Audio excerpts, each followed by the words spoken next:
말씀은 여호수아서 5장 10절에서 15절 말씀입니다. 제가 방송실에 11절로 잘못 보내드렸는데 10절부터 주보에 10절부터 나와 있죠. 10절부터 15절까지 말씀입니다. 10절 PPT 준비가 안 되어 있을 수도 있으니까 우리 오늘 성경을 직접 찾아서 우리 함께 읽도록 하겠습니다. 여호수아서 5장 10절부터 15절까지 말씀입니다. 구약성경 326년 전후에 기록되어 있습니다.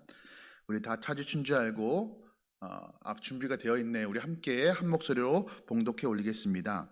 또 이스라엘 자손들이 길갈에 진 쳤고 그달 14일 저녁에는 여리고 평지에서 유월절을 지켰으며 유월절 이튿날에 그 땅의 소산물을 먹되 그 날에 무교병과 볶은 곡식을 먹었더라. 또 그 땅의 소산물을 먹은 다음 날에 만나가 그쳤으니 이스라엘 사람들이 다시는 만나를 얻지 못하였고 그 해에 가나안 땅의 소출을 먹었더라. 여호수아가 여리고에 가까이 이르렀을 때 눈을 들어 본즉 한 사람이 칼을 빼어 손에 들고 마주 서 있는지라. 여호수아가 나아가서 그에게 묻되 너는 우리를 위하느냐 우리의 적들을 위하느냐 하니 그가 이르되 아니라 나는 여호와의 군대 대장으로 지금 왔느니라 하는지라. 여호수아가 얼굴을 땅에 대고 엎드려 절하고 그에게 이르되 내 주여 종에게 무슨 말씀을 하려 하시나이까. 여호와의 군대 대장이 여호수아에게 이르되 내 발에서 신을 벗으라. 내가 선 곳은 거룩하니라 하니 여호수아가 그대로 행하니라. 아멘. 오늘 읽은 본 말씀 가지고 내 발에서 신을 벗으라 라는 제목으로 하나님 말씀 함께 나누고자 합니다. 우리가 지난 시간에 이스라엘 백성들이 요단강을 건너고 하나님께서 이스라엘 백성들에게 할례를 행하게 하시는 것을 보았습니다. 할례는 하나님의 언약 백성으로서의 증표였죠. 사인이었습니다. 그러니까 하나님께서 이스라엘 백성들에게 할례를 행하라는 것은 너희가 내 백성임을 기억하라는 그런 의미였습니다. 가나안 땅에 들어갔을 때 하나님의 백성으로서의 정체성을 꼭 기억해 두라는 의미에서 할례를 행하게 하셨습니다. 그리고 오늘 이어지는 본문에는 세 가지 사건이, 짧은 사건이 기록을 하고 있습니다. 기록되어 있는데 첫 번째는 유월절을 지킨 것이고 두 번째는 이제 만나가 그치게 되었습니다. 그리고 세 번째는 여호수아가 여호와의 군대 장관을 만나는 이 세 가지 일이 기록되어 있습니다. 그런데 이 세 가지는 이제 앞으로 살펴보겠지만 이 가나안 땅에 들어갔을 때 이스라엘 백성들이 어떻게 해야 되는지에 대한 오리엔테이션 같은 것이었습니다. 대학을 입학하면 신입생들이 오리엔테이션을 하고 또 회사에 처음 입사를 해도 오리엔테이션을 합니다. 그 회사나 어떤 조직이 어떤 성격을 가지고 있는지, 어떤 조직으로 구성되어 있는지 잘 적응할 수 있도록 도와주는 건 이제 오리엔테이션이라 하죠. 그런데 이 오리엔테이션, 오리엔트라는 말에서 나온 건데, 오리엔트 동쪽이란 말입니다. 오리엔탈 이런 말 하죠. 오리엔트 동쪽이라는 말인데, 오리엔테이션의 원래 의미는 동쪽을 향하게 하다라는 의미입니다. 동쪽을 향하게 하다. 이게 어떻게 이런 말이 생겨났냐면, 초기 기독교 이제 교회사에서 교회를 이제 세우게 될 때 제일 먼저 이제 터를 잡겠죠. 터를 잡고 나면은 그 다음에 방향을 어느 쪽으로 할 것인지에 대한 이제 결정을 지어야 됩니다.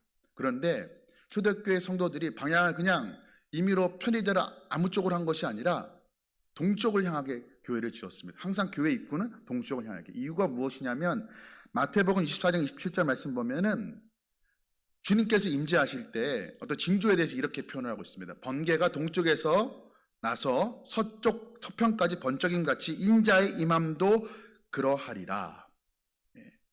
주님께서 다시 임하실 때, 재림하실 때 동쪽에서 그 번개가 번쩍임이 서쪽까지 간다라고 라는 성경이 있는데 문자 그대로 그걸 해석해서 예수님께 재림하실 때 동쪽에서부터 임하신다.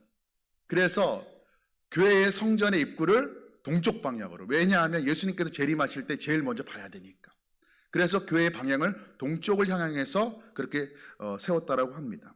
그러니까 오리엔테이션이라는 것은 뭐냐면 방향을 정하다라는 그런 의미인 것입니다. 즉 오리엔테이션, 이스라엘 백성들이 가나안 땅에 들어가서 어떻게 살아가야 될지의 그 방향을 하나님께서 지금 정하여 주시는 것입니다. 그 첫 번째 사건으로 유월절을 지켰습니다.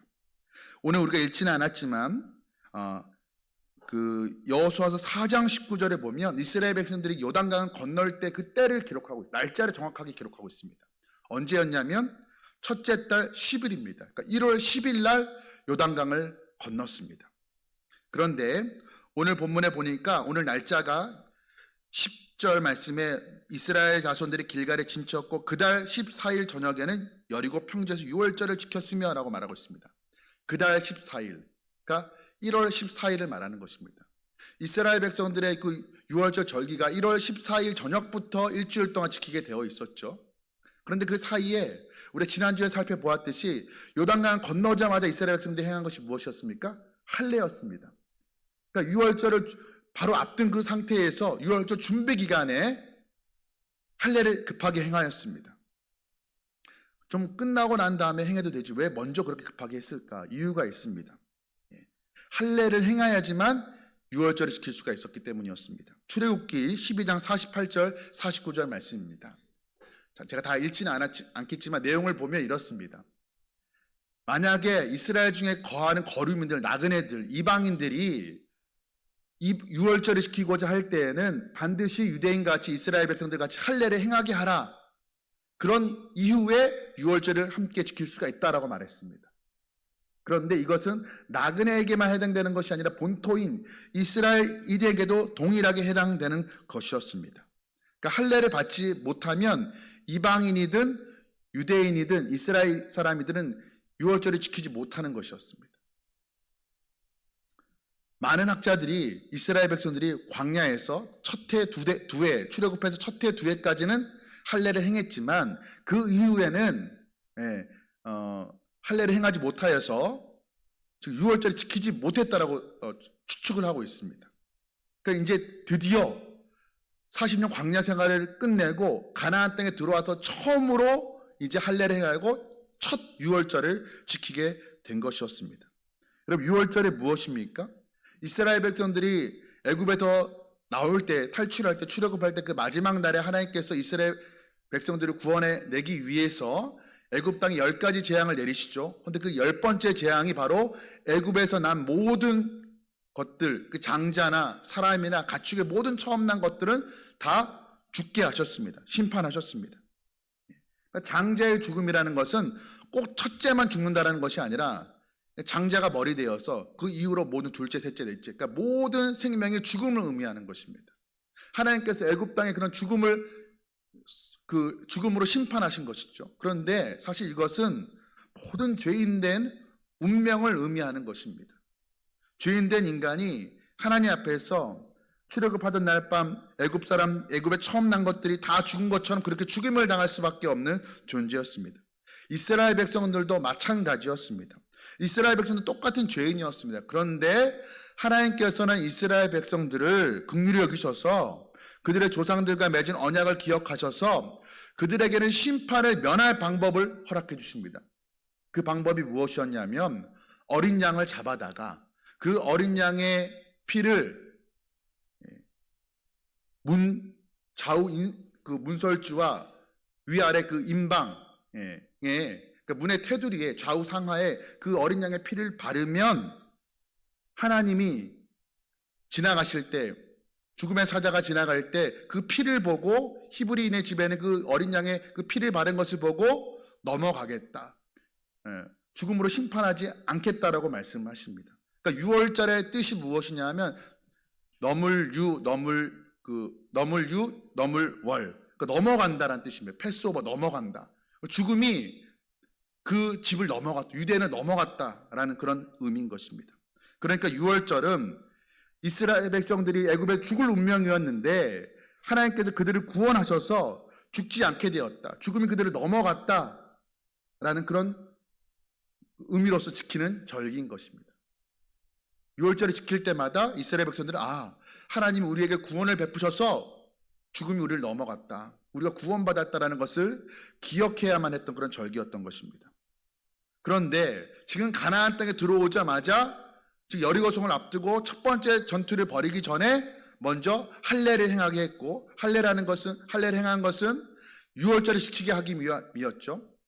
그리고 할례를 행했다는 건 지난주에 우리가 나누었지만 이스라엘 백성으로 정체성을 기억하라는 의미였습니다. 그런데 이렇게 행하신 이유가 있습니다. 할례를 행하게 하고 유월절을 지키게 하신 그 이유가 무엇이냐면 앞으로 너희가 가나안 땅에 들어가서 살 때 너희가 나의 은혜로 말미암아 구원받은 내 백성이라는 사실을 잊지 말라고 하시는 것입니다. 너희가 어떤 존재인지 꼭 알아라. 너희가 내 은혜로 죽지 않고 살아서 여기까지 온 거야. 너희가 내 은혜로 구원받은 존재라는 것을 가나안 땅에 들어가서도 잊지 말아라. 하나님께서 지금 신신당부하고 계시는 것입니다. 여러분, 내가 누구인지를 아는 것이 왜 이렇게 중요할까요? 하나님께서 지금 이스라엘 백성들을 계속 거듭해서 너희가 누구인지 알아라 말씀하십니다. 내가 누구인지 알아야 그 다음에 내가 어떻게 행동할지가 뒤따라 나오기 때문에 그렇습니다. 여러분, 스스로를 나는 가치 없어, 나는 가치 없는 존재라고 스스로를 별 볼일 없는 사람으로 인식하는 사람은요, 자기 몸을 함부로 굴립니다. 왜? 나는 내가 가치가 없으니까. 그리고 언행도 거칠게 행합니다. 왜? 나는 별 볼일 없는 인생이니까. 삼류 인생이니까. 자기 스스로를 삼류라고 생각하면 삼류같이 살아가게 되는 것이죠. 그런데 자기 스스로를 존귀한 존재라고 생각하면 행동도 존귀하게 행동을 하게 됩니다. 고결하게 살아가게 되는 것이에요. 어떤 아이가, 어린아이들이 막, 여자아이가 공주같이 막 행동을 하는 거예요. 왜 그럴까요? 스스로를 공주라고 생각하기 때문에 그렇게 행동하는 것이죠. 그러니까 내가 나를 누구로 생각하느냐에 따라서 우리의 삶의 행동 거지가 정해지는 것입니다. 그래서 하나님은 이스라엘 백성들에게 무엇을 행하라고 말씀하시기 전에 너희가 누구인지를 지금 정확히 알라라고 지금 계속 거듭해서 말씀하고 계시는 것입니다. 여러분, 때로 우리가 어떻게 살아야 될지 난 모르겠어요 말하는 분들이 있습니다. 자녀들 중에 그럴 때가 있죠. 방황할 때가 있습니다. 왜 그러냐면 어떻게 살아야 되는지 모르는 이유는 뭐예요? 거슬러 올라가면 내가 누구인지를 모르기 때문인 것이에요. 내가 누구인지 알면 어떻게 살아가야 되는지 깨닫게 되는 것입니다. 신명기 말씀 보면 하나님께서 이스라엘 백성들에게 계속해서 반복하시는 말씀이 있습니다. 신명기 6장 12절 말씀이에요. 우리 함께 한번 읽도록 하겠습니다. 시작. 너는 조심하여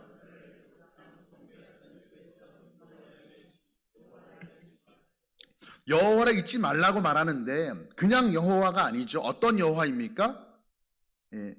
너희를 애굽 땅에서 종되었던 집에서 인도하여 내신 여호와라고 말하고 있습니다. 그러니까 너희도 하나님 꼭 기억하라. 하나님 너희에게 구원을 베푸신 존재인지 분이심을 알고 너희는 그 하나님께 사랑받고 택함받아서 구원받은 존재임을 기억하라라고 하나님께서 신명기에서 거듭 그러니까 광야를 지나오면 가나안 땅 들어가기 전까지 계속해서 말씀하고 계십니다. 왜 이렇게 말씀하시는 것일까요? 하나님께 생색내시려고, 야, 내가 너희 구원했어, 나한테 감사해야 돼, 생색내시려고 하신 것이 아닙니다. 그것을 알아야, 하나님의 구원의 은혜를 입은 자들이면 그들이 알아야 은혜 입은 자답게 가나안 땅에 들어가서 살아갈 수 있기 때문에 그런 것이었습니다. 그러니까 하나님께서 지금 이스라엘 백성들이 이제 곧 가나안 땅에 들어가게 될 것이고 가나안 땅을 얻게 될 것이에요. 누리게 될 것입니다. 그런데 그 전에 먼저 할례를 행하게 하시고 또 유월절을 지키게 하신 것, 내가 너희를 구원하였고 너희는 내 구원을 받은 내 백성이니 너희가 가나안 땅에 들어갔을 때 내 백성답게, 하나님의 백성답게 살라라는 그런 의미인 것입니다.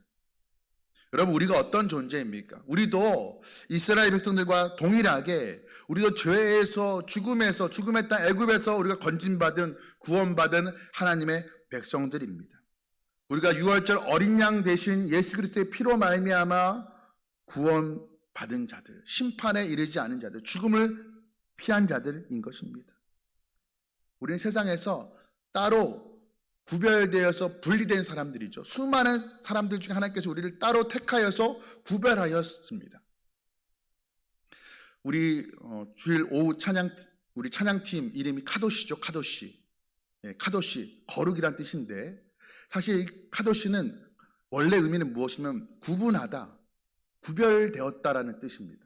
그러니까 우리가 거룩하면 우리의 이미지는 뭐냐면 쉰 목소리. 제가 지난주에 목소리가 좀 쉬었는데 이제 오늘 다 나왔습니다. 우리 거룩하면 좀 목소리가 좀 쉬어 있고, 좀 행동도 진중하게 하고 농담하지 않고 가볍지 않고 그런 것들을 우리가 거룩이라고 하는데 그건 거룩의 의미가 아닌 것입니다. 거룩은 구별되었다라는 거예요. 구별되었다. 다시 말하면 이런 것입니다. 저와 몇몇이 이렇게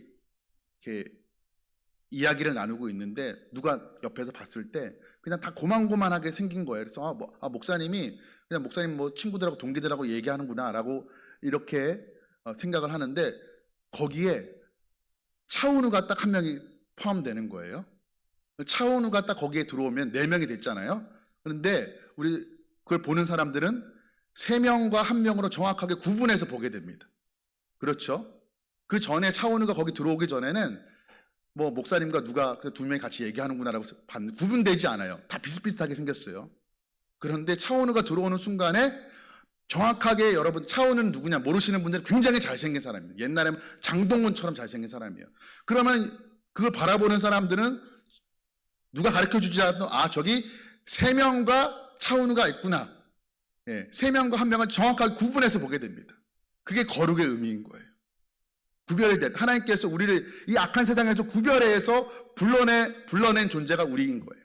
그러니까 우리가 거룩하게 살아서 우리는 거룩한 존재가 아닌 것이고 하나님께서 하나님의 소유로 따로 거룩하게 구별해 놨기 때문에 우리는 거룩한 존재가 된 사람들인 것입니다.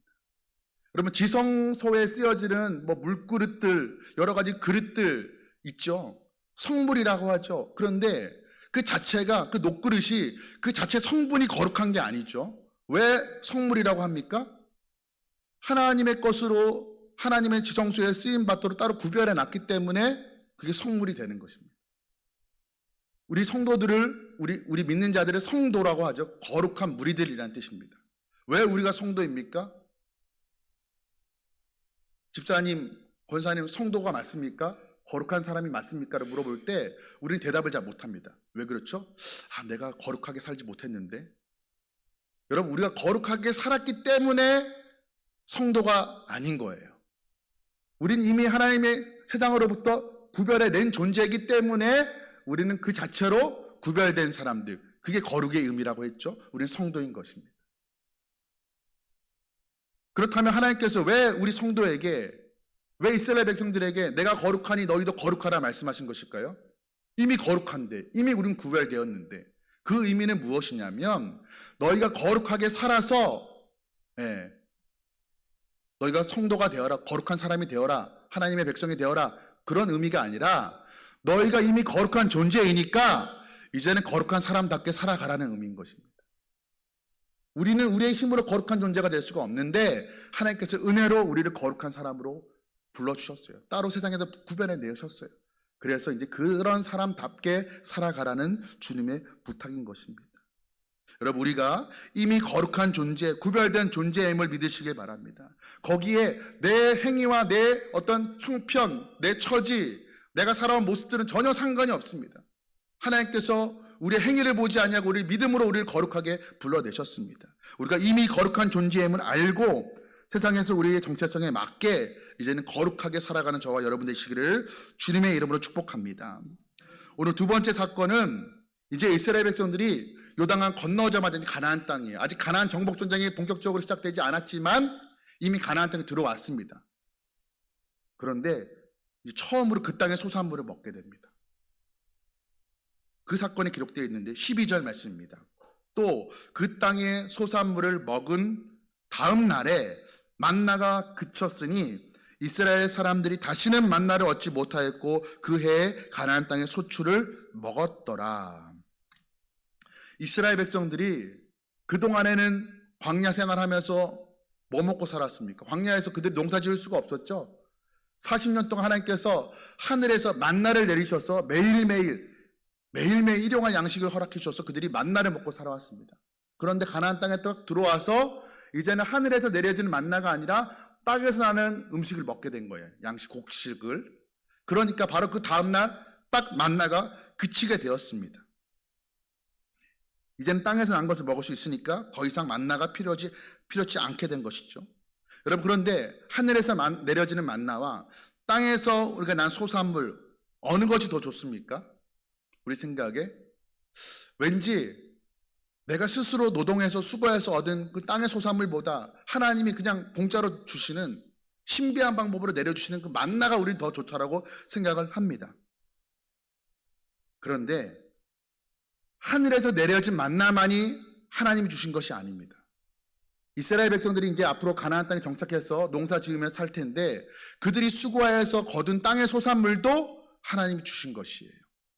만나만이 신비한 방법으로 하늘에서 내려지는 그 만나만이 하나님의 은혜인 것이 아니라 땅에서 얻는 일반적인 방법으로 얻는 그 소산물도 하나님 주신 하나님의 은혜라는 것입니다.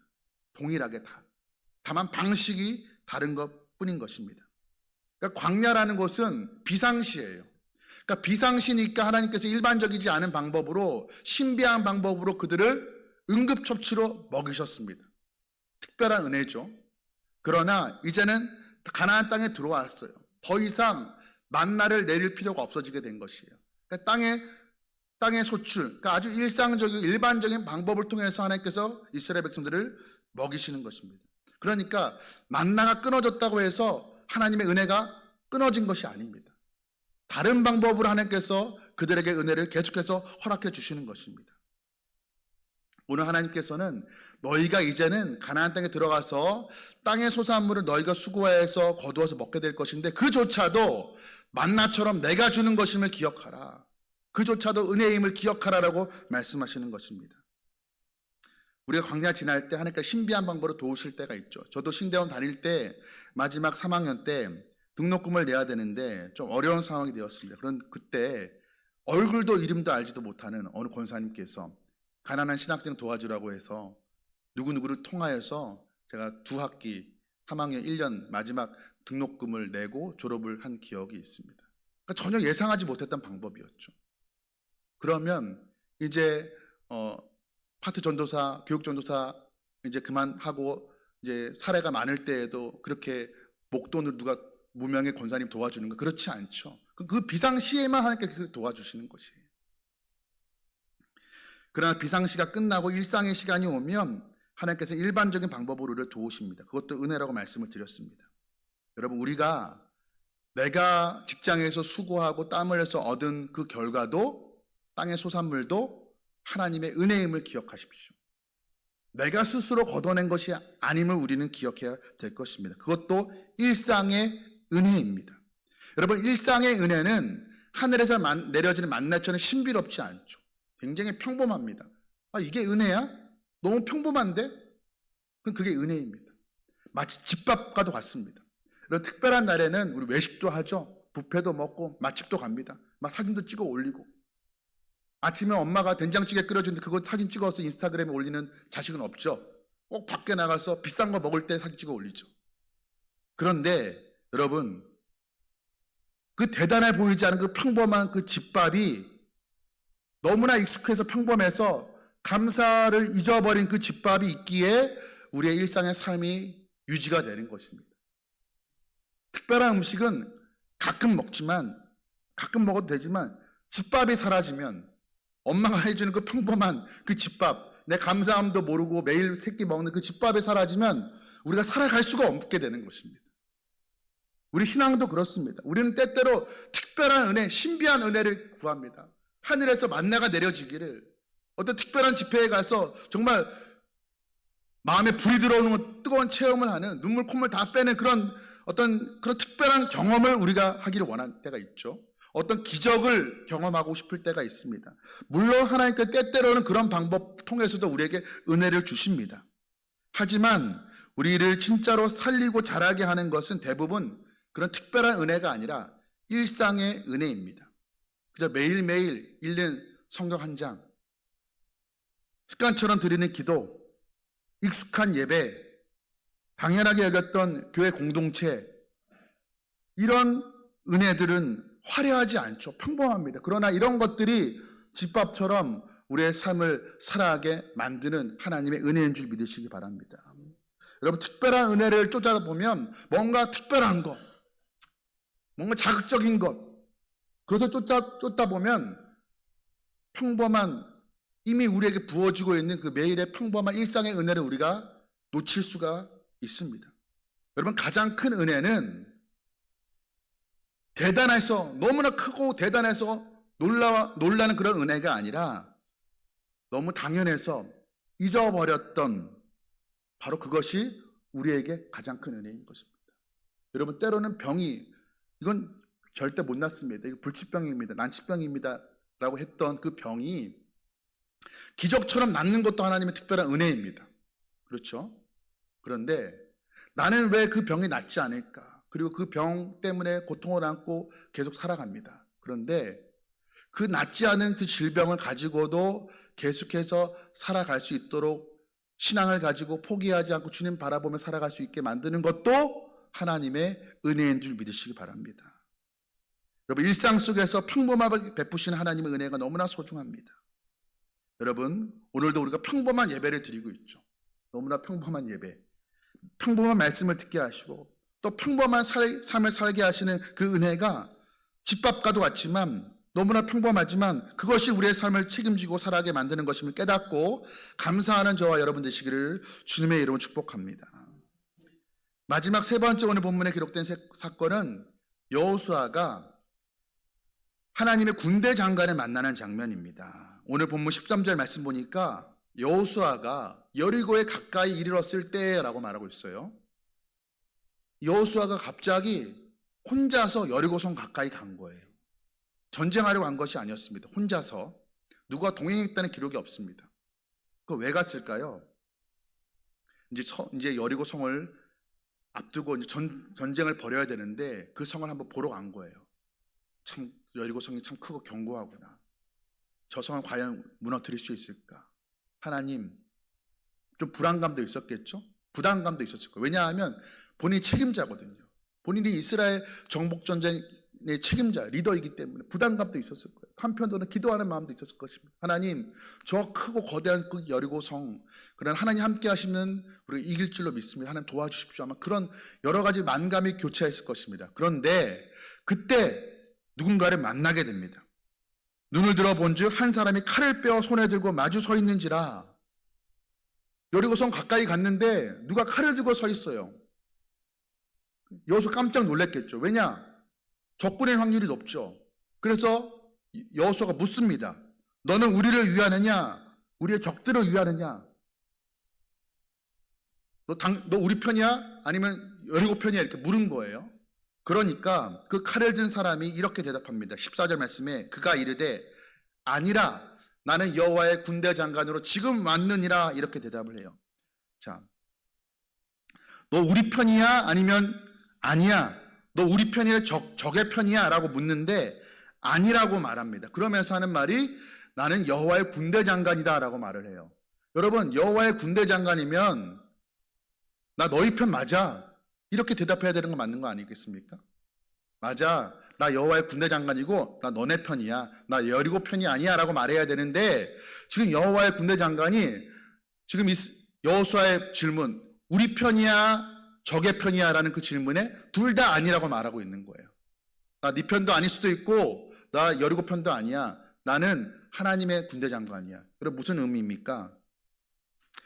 이스라엘은, 우리는 항상 이렇게 생각합니다. 하나님은 당연히 내 편일 것이라고 생각을 해요. 그런데 지금 여호와의 군대 장관은 이렇게 말하고 있는 거예요. 내가 너의 편일 것이라, 항상 너의 편일 것이라고 생각하지 말아라. 네가 하나님 편에 서면 하나님께서 너를 도우실 것이고 여리고성을 칠 것이고, 그러나 너희가 하나님 편에 서지 않으면 하나님이 여리고를 무찌르는 것이 아니라 너희를 무찌를 것이다. 그런 취지에서 말하고 있는 것입니다.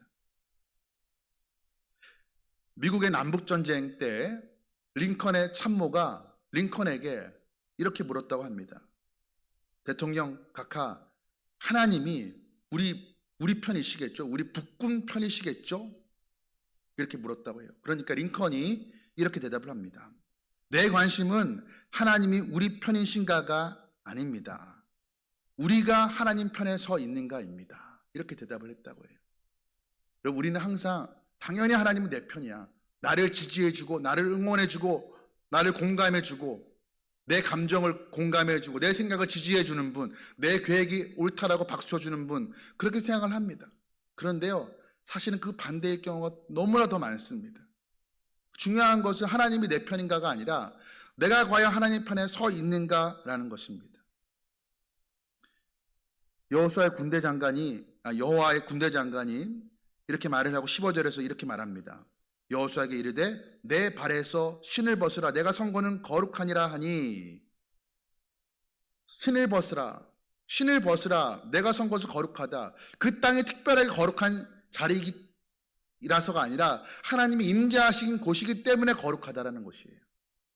여러분, 우리의 삶도 교회이기 때문에 거룩한 것이 아니라 하나님이 임재하시니까 거룩한 것이고, 우리의 일상도 거기 주방이라도 하나님이 임재하신 거기가 거룩한 땅이 되는 것입니다. 우리의 평범한 일상도 직장도 거기 하나님이 임하시면 거기가 거룩한 곳이 되는 거예요. 그런데 거기에서 내 신을 벗으라 말씀하세요. 신을 벗는다라는 행위는 무엇이냐면, 고대 군동에서 신을 벗는다라는 것은 자기의 어떤 권리를 포기한다라는 의미인 거예요. 자기의 책임을 내려놓는다라는 의미인 것입니다. 룻기에 보면 보아스가 룻을 아내로 맞아들일 때 그 전에 사실 보아스보다 더 가까운 혈육이 룻에게 있었습니다. 기업 물을 자가 있었어요. 그런데 그에게 가서, 야, 네가 룻과 결혼할 거 아니라면 내가 결혼하고 싶은데 네 의사를 밝혀 하니까, 그 사람이 보아스보다 더 가까운, 룻에게 더 가까운 친족이 어떻게 하냐면 신발을 벗어서 던집니다. 그 뭐냐면 자기의 권리를, 책임을 포기하는 거예요. 내가 원래는 보아스보다 룻에게 더 가까워서 룻을 책임지고 부양해야 되는데 내가 그 책임과 권리를 내가 포기해버립니다라는 의미로 신을 벗어서 던져버립니다. 지금 그런 의미인 거예요. 하나님은 여호수아에게 신을 벗으라, 이 전쟁의 리더는 네가 아니라 나다라고 말씀하시는 거예요. 너의 그 책임감을 벗어 던져버려라. 너의 전쟁이 아니라 나의 전쟁이라 말씀하시는 것입니다. 그러니까 여호수아는 이스라엘 통치자이기 전에 하나님의 종임을 기억하라고 말씀하시는 것입니다. 사람의 눈으로 보기에는 여호수아가 이스라엘의 지도자처럼 보이지만, 진짜 지도자는, 가나안 땅의 정복의 지도자는 하나님을 기억하라는 것입니다. 그리고 그 하나님 앞에 신을 벗어서 하나님의 주권을 인정하라는 것이었습니다. 여러분, 우리가 그런데 하나님 앞에서 신을 벗어 던지면, 내 권리와 내 책임을 벗어 던지면, 그런데 여러분, 그때 우리에게 비로소 자유가 임하게 됩니다. 부담감이 사라지게 되는 것입니다. 왜 그렇습니까? 이제는 내가 싸워서 이겨야 될 전쟁이 아니기 때문인 것이에요. 내가 책임져야 될 그 전쟁이 아니기 때문에 그렇습니다. 신을 벗어 던지고 하나님 앞에 엎드리면 이제는 내 전쟁이 아니라 하나님의 전쟁인 거예요. 하나님이 책임져 주시는 것입니다. 여러분, 우리 인생도 마찬가지죠. 우리 인생의 주인도 우리가 아니라 하나님입니다. 우리 매일매일 아침에 눈을 뜰 때마다 하나님 앞에 엎드려서 우리의 신을 벗어 던져야 됩니다. 하나님, 내 인생이 아닙니다. 내가 살아갈 수 있는 것이 아닙니다. 주님의 것입니다. 주님께서 책임져 주십시오. 그런 마음으로 우리는 하나님 앞에 날마다 고백하며 나아가야 된다는 것입니다. 여러분, 우리 힘으로, 내 경험과 내 이성으로, 내 지혜로 우리 인생 잘 살아갈 수가 없습니다.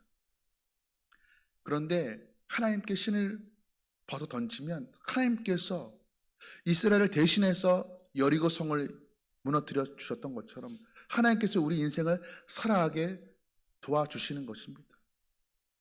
우리가 주님 앞에서 신을 벗어 던질 때 도우시는 그 하나님의 은혜를 경험하는 저와 여러분 되시기를 주님의 이름으로 축복합니다. 오늘 하나님께서 이스라엘 백성들이 가나안 땅에 들어가기 전에 오리엔테이션을 해주셨습니다. 방향을, 어떻게 살아가야 될지의 그 방향을 정해주셨습니다.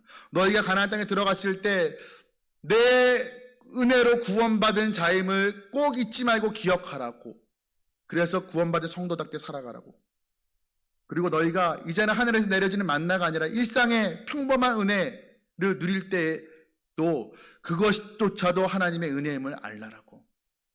그리고 이 가나안의 전쟁의 주인은, 주권은 하나님께 있음을 기억하고 모든 부담감을 내려놓고 책임감을 내려놓고 하나님을 의지하라고 말씀하시는 것을 우리가 보았습니다. 여러분, 우리 오늘 남은 한 주 살아갈 때, 또 우리의 남은 인생을 살아갈 때 이와 같이 우리도 구원받은 하나님의 백성답게 거룩하게 살아가고 일상의 평범한, 너무나 평범한, 그래서 감사를 잃어버린 것들에 대해 다시 한번 감사를 회복하고 또 우리의 인생의 주권을 하나님께 올려드리며 살아가는 그런 말미암아 하나님의 도우심을 경험하는 저와 여러분 되시기를 주님의 이름으로 축복합니다. 우리 함께 잠깐 우리 주신 말씀 붙들고 기도하며 나가도록 하겠습니다. 우리 기도할 때 하나님, 내가 거룩하게 살아서 그 결과로 내가 거룩한 존재가 되는 것이 아니라 우리가 이미 세상에서 따로 구별된 존재, 거룩한 존재이기 때문에 우리에게 거룩하게 살아가라고 말씀하시는 것을 보았습니다. 하나님, 우리가 세상 속에서 죄악이 가득한 소돔과 고모라 같은 땅에서 하나님, 우리가 성도이기 때문에 이미 거룩함을 입은 존재이기 때문에 거룩하게 살아가게 하여 주시옵소서. 이렇게 기도할 때 또 하나, 하나님께서 내게 베푸신 평범한 은혜, 집밥 같은 은혜에 우리가 감사를 잃어버렸습니다. 특별하고 자극적인 것, 기적 같은 것에만 우리가 마음을 빼앗겨서 하나님께서 날마다 베풀어 주시는 그 평범한 집밥 같은 은혜를 우리가 감사하지 못하고 살아갔던 것은 아닙니까? 하나님 아버지, 그 평범한 은혜에 감사하게 하여 주옵소서. 내 힘으로 내가 노력해서 얻은 결과가 아니고 하나님께서 그것도 주신 것임을 알고 감사하는 우리 되게 하여 주시옵소서. 내 인생 내 힘으로 살아갈 수 없어서 내 신을 벗어 던집니다. 내 책임과 내 권리를 다 벗어 던지고 하나님만 의지합니다. 하나님만 바라봅니다. 하나님, 나를 위해 싸워주시고 내 인생에 책임지시고 도와주시옵소서. 우리 함께 우리 통성으로 기도하며 나가도록 하겠습니다. 오 할렐루야. 사랑과 은혜가 풍성하신 하나님 아버지, 이 시간에 하나님 아버지, 우리에게 오늘 또 귀한 말씀 허락해 주시니 감사를 드립니다. 하나님께서 이스라엘 백성들이 가나안 땅에 들어가기 전에 아버지 오리엔테이션 해주시는 것을 보았습니다. 하나님, 이렇게 살아가야 된다라고 삶의 방향을 정해주시는 것을 보았습니다. 유업절을 지킴으로 하나님 아버지, 너희는 하나님의 죽음의 땅 애굽 땅에서 내 은혜로 말미암아 구원받은 내 백성임을 너희가 알라라고, 너희가 어떤 존재인지 기억할 때 어떻게 살아갈 수 있게 된다는 것을 하나님 말씀해 주신 것을 보았습니다. 우리가 세상 가운데서 어떻게 살아가야 될지 왜 모릅니까? 내가 누구인지를 망각해버렸기 때문에 아닙니까?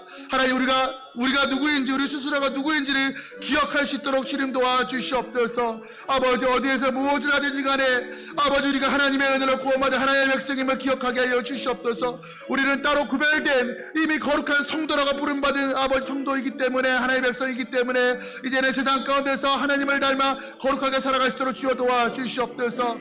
아버지, 이스라엘 백성들 아버지 가나안 땅에 들어가서 이제는 하늘의 만나가 그쳐지고 땅의 소산물을 먹게 되었습니다. 그러나 그조차도 하나님의 은혜임을 기억하라고 하시는 것을 우리가 봅니다. 하나님 아버지, 우리가 특별한 은혜, 뭔가 기적적인 눈에 띄는 아버지 그런 특별한 은혜를 쫓아가느라 하나님, 날마다 하나님이 우리에게 풍성하게 날마다 비법으로 주시는 그 평범한 일상의 은혜를 우리가 잊어버리고 놓치고 있는 것은 아니지요. 하나님 아버지, 우리가 우리를 살아가게 만드는 것은 날마다 부어주는 그 평범한 은혜, 아버지 평범한 예배, 평범한 말씀, 하나님 습관적으로 올리는 그 기도, 매일매일 한 장 두 장 보는 그 하나님의 말씀, 하나님 늘 우리에게 익숙하게 있는 우리 공동체, 그것이 아버지 우리를 살아가게 만드는 힘임을 우리가 알게 하시고 감사하게 하여 주시옵소서. 또한 아버지, 우리의 삶의 자리에서 우리가 신을 벗어 던지길 원합니다. 내가 선 것은 거룩한 내 신을 벗으라. 아버지, 그렇습니다. 우리의 권리와 우리의 책임을 하나님 앞에 내려놓기 원합니다. 그래야 할 때 내 인생 내 것이 아니라 주님의 것이고 내가 치러야 될 전쟁이 아니라 주님의 전쟁임을 믿습니다. 아버지, 주님께서 나를 대신해서 친히 싸우셔서 승리를 경험할 수 있도록 주여 도와주시옵소서. 오 주님 은혜를 주님 허락하여 주시옵소서. 오 주님 함께하여 주시옵소서. 주님 도와주소서. 사랑과 은혜가 풍성하신 하나님 아버지, 우리가 구원받은 하나님의 백성임을 어디에서 무엇을 하든지 간에 기억하게 하여 주시옵소서. 내가 누구인지를 알게 될 때 우리가 어떻게 살아가야 될지가 결정되는 줄 깨닫습니다. 우리가 구원받은, 하나님의 은혜로 구원받은 이미 거룩하다함을 입은 거룩한 무리의 성도이기 때문에 이제 우리가 어디에서 무엇을 하든지 성도답게 살아가게 하여 주시옵소서. 하나님, 하늘의 만나가 그쳤어도 은혜가 그치지 않음을 우리가 고백합니다. 우리 일상에 하나님 특별한 은혜가 없어도, 기적 같은 은혜가 없어도 하나님 매일매일을 살게 만드는 그 평범한 은혜를 우리에게 허락하여 주시니 감사를 드립니다. 하나님, 너무나 지극히 평범해서 은혜라고 생각하지도 못했고 감사하지도 못했던 것들에 대한 감사가 회복되어지게 하여 주시옵소서. 하나님 아버지, 또한 하나님, 우리 인생의 주권을 하나님께 온전히 올려드립니다. 우리 인생의 자리에서 날마다 우리의 신을 던져버립니다. 우리의 책임과 우리의 권리를 벗어던지고 하나님께 맡깁니다. 그럴 때 내 인생이 아니라 하나님의 다스리는 인생 되게 하시고, 내가 치러내고 내가 싸워서 이겨내야 될 전쟁이 아니라 하나님이 싸우시는, 하나님이 승리하시고 그 승리를 내게 선물해 주시는 그 하나님의 전쟁임을 우리가 경험케 하여 주시옵소서. 그렇게 날마다 하나님께서 우리에게 일러주신 대로, 하나님 오리엔테이션 해주신 대로 삶의 방향을 이렇게 잡으라 말씀하신 대로 살아감으로 말미암아 삶의 진정한 행복과 만족과 자유함과 평강을 누리는 우리 모두 되게 하여 주시옵소서. 모든 말씀 우리 주 예수 그리스도의 이름으로 간절히 기도드리옵나이다. 아멘.